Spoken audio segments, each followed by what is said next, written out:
فرمایا کہ جو اس مہینے میں گناہ کرے تو اللہ پاک اس کے 1 سال کے اعمال برباد فرما دیتا ہے۔ یہ بھی بہت بڑی وعید ہے رمضان المبارک کا احترام نہ کرنے والوں کے لیے، رمضان المبارک میں گناہ کرنے والوں کے لیے۔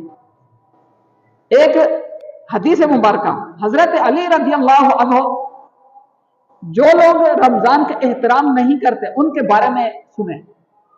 جو لوگ رمضان میں کرکٹ پہ اپنا ٹائم ضائع کرتے ہیں، رمضان میں اللہ کے بندو عبادت کا مہینہ، کرکٹ کھیل رہے ہیں وہ اور فٹ بال کھیل رہے ہیں، راتوں کو جاگ رہے ہیں، خدا کے بندو قرآن پڑھو رات کو۔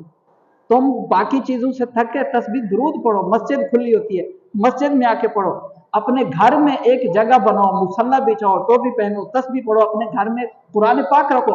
باقی کاموں سے تھک گئے، آ کے قرآن پاک کی تلاوت کرو، اس سے تھک گئے درود پاک پڑھو، اس سے تھک گئے تسبیح پڑھو۔